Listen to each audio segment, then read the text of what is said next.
O'zbekiston Prezidenti administratsiyasi rahbari Saida Mirziyoyeva o'zining ilk katta intervyusini berdi.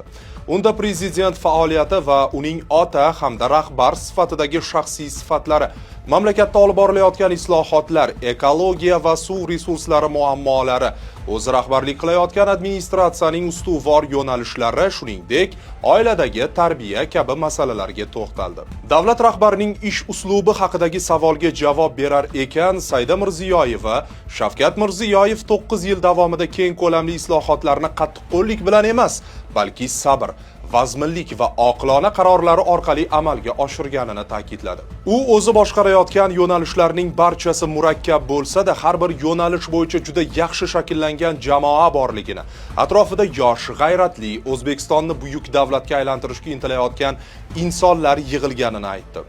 Intervyuda ekologiya masalalariga ham alohida e'tibor qaratildi. Xususan, o'tgan yilning noyabr oyida havo ifloslanishi sababli shoshilinch chora-tadbirlar boshlangani, ular prezident tomonidan qo'llab-quvvatlangani va bu tezkor natijalar bergani haqida so'z bordi. Qisqa fursatda ijobiy o'zgarish qila olganimiz ekologiya masalasi bo'ldi.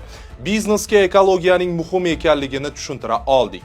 Ekologiya bu madaniyat, bunda faqat jarima yoki doimiy nazorat emas, tushuntirish va talabni to'g'ri yetkazish ham muhim, deydi Mirziyoyeva. Intervyuda tibbiyot va ta'lim tizimiga oid masalalar ham ko'tarildi. Administratsiya rahbari dunyo miqyosida ta'lim jarayonining degradatsiyasi muammosiga to'xtalib, o'z kelajagi va farzandlarining kelajagi uchun mas'uliyatni insonning o'zi zimmasiga olishi muhimligini ta'kidladi.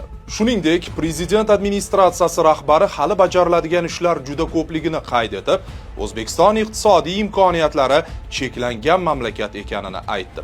Saida Mirziyoyeva prezident administratsiyasining 5 ta asosiy ustuvor yo'nalishi: suv resurslari, ta'lim, tibbiyot, biznes va sud-huquq tizimi ekanini aytdi. Yakunda Mirziyoyeva o'z faoliyatining asosiy tamoyilini ta'kidladi.